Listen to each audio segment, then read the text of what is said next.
श्री शिवाय नमस्तुभ्यम दोस्तों, आप सभी लोग जानते हैं कि 21 जून 2025 यानी शनिवार को पड़ रही है आषाढ़ महीने की योगिनी एकादशी व्रत। और दोस्तों, यह वह योगिनी एकादशी है जो आषाढ़ महीने में पड़ने वाली सबसे बड़ी तिथि है, क्योंकि यह शनिवार के दिन पड़ रही है और इसका बहुत ही बड़ा और विशेष महत्व होता है। पूज्य गुरुजी ने कहा है कि अगर कभी भी मौका लग जाए और आषाढ़ महीने की शनिवार योगिनी एकादशी व्रत को पड़ जाए तो आप लोगों को एक चुटकी हल्दी वाला उपाय तो अवश्य ही करना चाहिए। इन दोनों का सहयोग बहुत कम आता है। और इसी के साथ में गुरुजी ने अपनी शिव पुराण कथा में बताया है कि इस दिन आपको एक चुटकी हल्दी वाला उपाय तो आपको अवश्य ही करना चाहिए, क्योंकि ऐसा दिन पूरे साल में सिर्फ एक ही बार आता है। और दोस्तों, आप सभी लोग जानते हो कि शनिवार योगिनी एकादशी व्रत का अगर सबसे बड़ा कोई उपाय है तो एक चुटकी हल्दी वाला उपाय है। तो दोस्तों, इस शनिवार योगिनी एकादशी व्रत के दिन आप लोगों को इस एक चुटकी हल्दी वाला उपाय को जरूर करना है। बहुत सारे लोग होंगे जिन लोगों ने इस उपाय को न किया हो, मतलब पूरा साल निकल गया, उन्होंने किसी भी दिन इस एक चुटकी हल्दी वाला उपाय को न किया हो। पर दोस्तों, आपके पास एक आखिरी मौका बचा हुआ है, जो कि 21 जून शनिवार योगिनी एकादशी व्रत के दिन है। तो इस दिन आप लोगों को इस वाले उपाय को जरूर कर लेना है। भले ही आपने पूरे महीने भर इस उपाय को न किया हो, पर अगर आपने इस आषाढ़ महीने के शनिवार योगिनी एकादशी व्रत के दिन अगर इस वाले उपाय को कर लिया तो आपको इस उपाय को करने का वहां फल मिलेगा जिसकी आपने कभी कल्पना भी नहीं करी होगी। इसीलिए आप लोग इस वाले उपाय को एक बार जरूर कर लेना है, ताकि आप लोगों के हाथ से यह मौका न जा सके और आपको इस उपाय को करने का फल मिल सके। दोस्तों, यह उपाय पंडित जी ने अपनी अभी की ही श्री शिव महापुराण की कथा में बताया है, जिस उपाय को आज हम आपको बहुत अच्छे से समझाने वाले हैं। इस वीडियो को देखने के बाद इस उपाय को समझने के लिए आपको कोई और वीडियो को देखने की जरूरत नहीं पड़ेगी। तो चलिए दोस्तों, उपाय को शुरू करते हैं। देखिए, यह इस आषाढ़ महीने के शनिवार योगिनी एकादशी व्रत के दिन या इतना खास होता है, इतना महत्वपूर्ण होता है। देखा गया है कभी कभी बड़े बड़े पूजा पाठ अनुष्ठान से जो मनोकामना पूर्ण नहीं होते, वह आषाढ़ महीने के शनिवार योगिनी एकादशी व्रत के दिन एक छोटे से उपाय करने से ही आपकी मनोकामना पूर्ण हो जाती है। और बहुत सारे लोगों ने इस उपाय को किया भी है और उनको इस उपाय को करने का फल भी जरूर मिला है। अगर आप लोग भी इस उपाय को करना चाहते हैं तो आप इस उपाय को पहले अच्छे से समझ लेना, सुन लेना, उसके बाद करना। आपको इस उपाय का फल जरूर मिलेगा। और इस उपाय को कर लेने से आपके घर में चाहे किसी भी प्रकार की दुख और समस्या क्यों न चल रही हो, आपको उसका कारण भी नहीं पता है कि भाई यह समस्या के कारण से चल रही है, उसका को भी कारण हो सकता है, जैसे पितृदोष हो सकता है या किसी भी तरह का मंगल दोष भी हो सकता है। तो इस दिन आप लोगों को यह वाला उपाय कर लेना है। यह एक ऐसा उपाय है जिस उपाय को अगर किसी विशेष दिन पर किया जाए तो भाई उस विशेष दिन का जो है वह तो हमें मिलता ही मिलता है, पर हमने उस दिन पर इस उपाय को किया है तो हमें उससे भी बड़ा फल मिलता है। और फल बहुत जल्दी मिलता है, क्योंकि आप इस उपाय को बहुत ही बड़े और विशेष दिन पर कर रहे हो। तो चलिए अब उपाय के बारे में बात करते हैं, लेकिन उससे पहले आप लोगों को यह जानना आवश्यक है कि आखिर यह उपाय किस समय करना है, किसको करना है और कैसे करना है। तो चलिए हम आगे आपको वीडियो में एक एक करके बता देते हैं।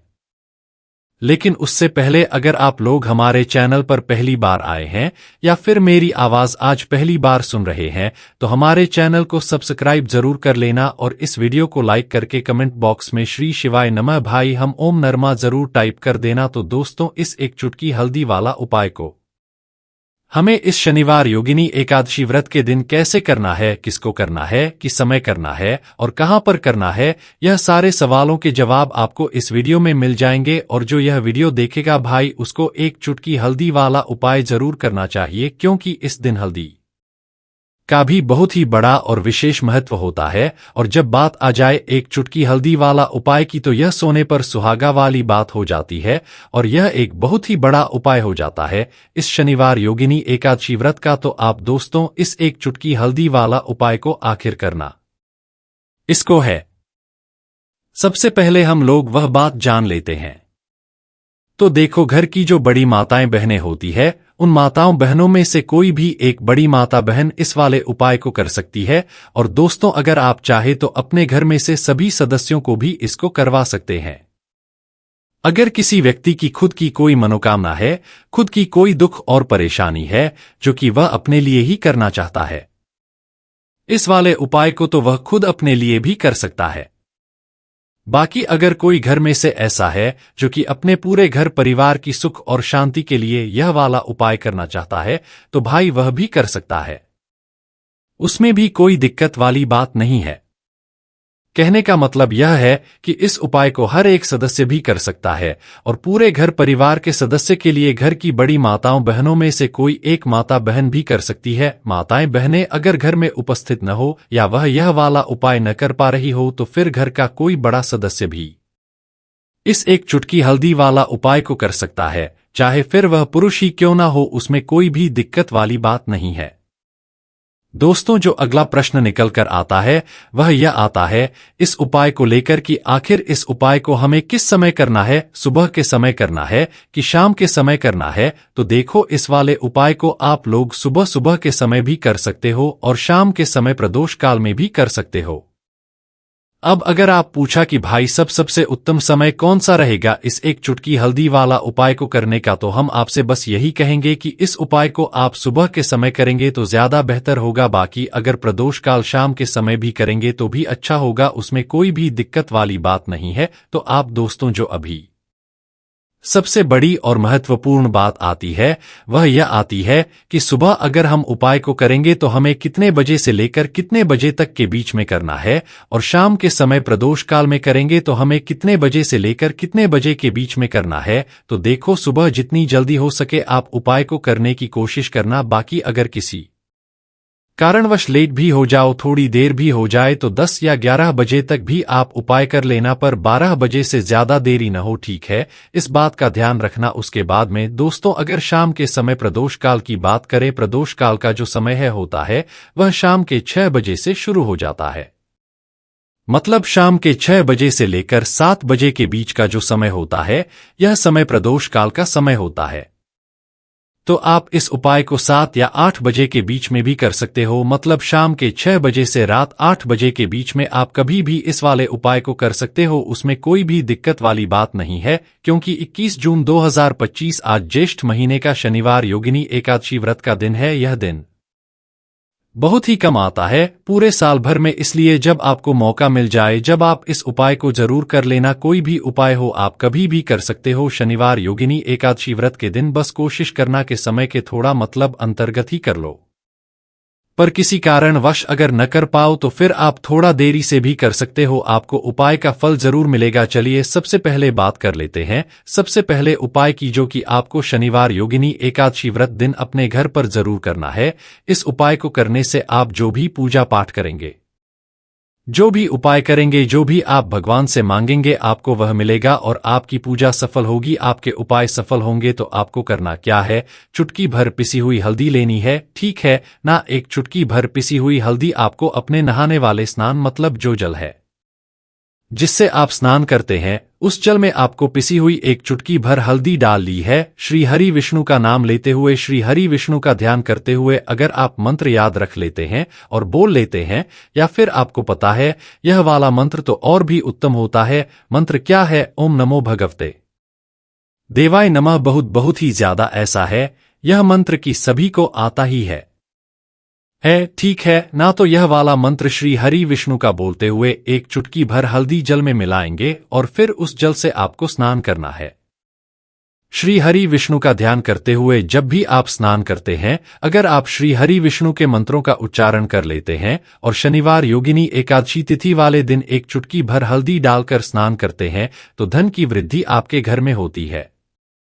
जो काम आप करते हैं आपका वह काम बनता है, जो उपाय आप करते वह उपाय सफल होता है, और जीवन में आप हमेशा आगे की तरफ बढ़ते हैं। कभी भी आपको अपने जीवन में पीछे देखने तक की जरूरत नहीं पड़ती है। कहने का मतलब है, जो जीवन में दुख थे, कष्ट थे, जो आपने सही लिए या जो आपसे रहे हैं वह दुख और कष्ट कभी भी आपको फिर अपने जीवन में सहने नहीं पड़ते हैं, क्योंकि यहाँ पर आपको सीधे सीधे श्री हरि विष्णु और माँ लक्ष्मी का आशीर्वाद मिल जाता है। देखिए हल्दी जो है यह आपके घर में सुख सौभाग्य को बढ़ाने का काम करती है। हल्दी जो है यह आपकी तरफ जितनी भी मांगलिक चीजें होती हैं, जितने भी शुभ काम होते हैं ना, उनको खींचती है। चारों दिशाओं से जो चार दिशा सहाय होती है, हर दिशा से हल्दी सुख को खींच दी है। तो हल्दी का उपाय आप विशेषकर 21 जून 2025 आषाढ़ महीने का शनिवार योगिनी एकादशी व्रत वाले दिन जरूर करें। देखिए हल्दी के जल से जब आप स्नान करते हैं, इससे आपकी कुंडली में गुरु भी बहुत मजबूत हो जाता है, और आपने अपनी कुंडली में गुरु को मजबूत कर लिया तो आपने श्री हरि विष्णु को प्रसन्न कर लिया। श्री हरि विष्णु को प्रसन्न कर लिया तो माँ लक्ष्मी तो आपसे स्वयं प्रसन्न हो जाती है। तो यह पहला उपाय है। अब जल्दी से बात कर लेते हैं दूसरे उपाय की। हल्दी वाला जल आपको अपने घर में किस जगह पर डालना है और उपाय को कैसे करना है और कैसे यह हल्दी वाला जलते आषाढ़ महीने का शनिवार के दिन जब आप अपने घर में डालते हैं, शीट है, उपाय को करते हैं तो सीधे सीधे माँ लक्ष्मी आपसे प्रेम न होकर आपके घर में आती है और श्री हरि विष्णु के साथ आती है। स्थिर लक्ष्मी का आपके घर में वास होता है। कहने का मतलब है कि फिर कभी भी माँ लक्ष्मी आपके घर को छोड़कर नहीं जाती है। जो लोग कहते हैं कि हमारे घर में धन तो आता है लेकिन चला जाता है, धन तो आता है लेकिन फिजूल शची बहुत है, घर में आता है लेकिन तिजोरी कभी धन से भरी नहीं रहती है, खाली हो जाती है। तो 90% लोग ऐसे होते हैं जिनके जीवन में यह समस्या होती है कि हमारे घर में स्थिर लक्ष्मी का वास नहीं है। देखिए हम सभी चाहते हैं न कि माँ लक्ष्मी और श्री हरि विष्णु हमेशा हमारे घर में रहे, उनका आशीर्वाद बना रहे, हम हमारे जीवन के जितने भी दुख है उनका सामना जो है बहुत आसानी से कर सके। देखिए जब व्यक्ति के पास पैसा नहीं होता है न तो वह बहुत सारे कष्ट दुख उसके जीवन में जब आते हैं उनका सामना भी नहीं कर पाता है, और जब उसका आर्थिक पक्ष मजबूत होता है तो बहुत सारी समस्याएं उसे अपने जीवन में जो आती है वह छोटी लगती है। लेकिन अगर पैसा भी पास नहीं है तो छोटी छोटी प्रॉब्लम्स और छोटी छोटी चीजें जो हमारे जीवन में आती है वह भी बहुत बड़ी लगने लगती है। तो आपको करना क्या है, आपको यहाँ पर लेना है गंगाजल। तो देखिए सबसे पहले तो आपको अपने पूरे घर में गंगाजल का छींटा लगाना है, ठीक है ना। गंगाजल आपके घर से जितनी भी नेगेटिव एनर्जी होती है उसे बाहर कर देता है, ठीक है ना। गंगाजल का छिड़काव जब आप करते हैं उसके बाद कोई पूजा पाठ करते हैं, कोई उपाय करते हैं, वह पूरी तरह से सफल होता है, क्योंकि आपके घर में पॉजिटिव एनर्जी सकारात्मक ऊर्जा आ जाती है, ठीक है ना। तो इतना करने के बाद आपको क्या करना है, एक लोटे के अंदर या एक कटोरी किसी भी चीज के अंदर आपको अपने घर का शुद्ध जल लेना है। ले लिया, उसके बाद पिसी हुई हल्दी उसके अंदर मिलानी है। मिला दी जब हल्दी आपको मिलानी है, ठीक है ना। उस समय आपको श्री हरि विष्णु का ध्यान करना है, श्री हरि विष्णु से प्रार्थना करनी है कि मेरे घर में धन बढ़े और कभी भी मेरे घर की जो सुख समृद्धि है उसमें कमी न आए, ठीक है न। जब आप जल मिला लेंगे उसके बाद आपको तुलसी का एक पत्ता लेना है। तुलसी का पत्ता पहले ही तोड़ लें। शनिवार योगिनी एकादशी के दिन भूलकर भी आपको नहीं तोड़ना है, तो योगिनी एकादशी तिथि वाले दिन नहीं तोड़ेंगे, उससे पहले ही तुलसी का पत्ता तोड़कर रख लेंगे। अगर आपके घर में तुलसी का पौधा इस टाइम सूख गया है, नहीं है, तो जहां पर भी आपको तुलसी का कोई पत्ता मिल जाए, एक पत्ता आप ले आए। उस तुलसी के पत्ते से आपको अपने पूरे घर में उस हल्दी वाले जल का छींटा लगाना है। सबसे पहले घर के मंदिर में लगाएंगे, ठीक है ना। फिर जितने भी रूम है, कमरे हैं, वहां पर लगाएंगे, घर के मुख्य द्वार पर लगाएंगे। इस तरह से जब आप उपाय करते हैं तो आपके घर में कभी भी धन की कमी नहीं होती है, धन में वृद्धि होती चली जाती है और धन आपका हमेशा बढ़ता है। देखिए अगर तुलसी का पत्ता आपको नहीं मिलता है तब आप किसी भी छोटी सी पूजा वगैरह की जो चम्मच होती है उससे भी छींटा लगा सकते हैं। तो देखिए जब भी आप अपने घर में शनिवार योगिनी एकादशी व्रत के दिन हल्दी के पानी का छींटा लगाते हैं तो इससे श्री हरि विष्णु माँ लक्ष्मी के साथ आपके घर में आते हैं और स्थिर रूप से आते हैं, मतलब कभी भी आपके घर को वह छोड़कर नहीं जाते हैं। तो देखिए हल्दी जो है यह जुड़ी है श्री हरि विष्णु से, आपकी कुंडली में गुरु को मजबूत करती है, आपके जीवन में सुख और सौभाग्य को खींच कर लाती है, धन को खींच कर लाती है, माँ लक्ष्मी को प्रसन्न करती है। जिस तरह से हल्दी खाने का स्वाद बढ़ा देती है, बहुत बड़ी बड़ी बीमारियों को दूर कर देती है, उसी तरह से यह आपके जीवन को भी सुख से भर देती है। अगर इसके उपाय आप सही तरीके से कर लेते हैं, पूर्ण सच्ची श्रद्धा के साथ, पूर्ण निष्ठा के साथ कर लेते हैं, श्री हरि विष्णु और मां लक्ष्मी पर विश्वास करके कर लेते हैं, कोई भी उपाय जवाब करें तो हमेशा यह सोचकर करें कि मेरा यह उपाय सफल होगा और मुझे भगवान की कृपा जरूर मिलेगी। आप देखेंगे कि इस तरह से जवाब उपाय करेंगे आपको उसका फल जरूर मिलेगा, आपका उपाय जरूर सफल होगा और जीवन में आप हमेशा आगे बढ़ेंगे। तो 2 उपाय की बात कर ली, अब जल्दी से बात कर लेते हैं तीसरे उपाय की। देखिए, बिना तुलसी जी के श्री हरि विष्णु अधूरे हैं, उनकी पूजा अर्ध हो रही है। अब जो उपाय आपको बताने जा रहे हैं यह तुलसी जी के पौधे से ही जुड़ा है। देखिए, जब आप तुलसी जी से जुड़ा हुआ कोई भी उपाय करते हैं तो श्री हरि विष्णु आपसे प्रसन्न हो जाते हैं और आपके जीवन में वह सुख और सौभाग्य भाग्य को भरते हैं। तो आपको क्या करना है, एक देसी घी का दीपक तैयार करना है, गोल ही उसके अंदर लगानी है और पिसी हुई चुटकी भर हल्दी लेनी है। अब चुटकी भर हल्दी जहां पर भी आपके घर में तुलसी का पौधा है वहां पर आप रख दें। अगर तुलसी का पौधा नहीं है तो यह उपाय आप अपने घर के मंदिर में भी कर सकते हैं। चुटकी भर पिसी हुई हल्दी या तो तुलसी के पौधे के पास रखेंगे या फिर अपने घर के मंदिर में श्री हरि विष्णु की कोई एम है, प्रतिमा है, वहां पर रखेंगे। अब आपने जो दीपक तैयार करा, ठीक है ना, उसके अंदर भी आपको एक चुटकी पिसी हुई हल्दी डालनी है श्री हरि विष्णु का ध्यान करते हुए, और यह दीपक आपको उसी हल्दी के ऊपर रखना है। तो तुलसी के पौधे के पास अगर दीपक जला रहे हैं, आपके घर में पौधा है तुलसी का, तो वहां पर प्रज्वलित करेंगे श्री हरि विष्णु का नाम लेते हुए, उनका ध्यान करते हुए, और उन्हीं के नाम से यह आपको लगाना है। अगर घर के मंदिर में कर रहे हैं तो उनकी मूर्ति या प्रतिमा के सामने नहीं करेंगे। तो देखिए, जब आप तुलसी के पौधे के पास या घर के मंदिर में श्री हरि विष्णु के आगे एक दीपक ऐसा जलाते जिसमें आपने चुटकी भर पिसी हुई हल्दी डाली है, एक दीपक ऐसा जलाते हैं जिसके नीचे आपने तो थोड़ी सी पिसी हुई हल्दी रखी है, तो इसे श्री हरि विष्णु बहुत जल्दी प्रसन्न हो जाते हैं और अधिक से अधिक धन आपको आपके जीवन में देते हैं।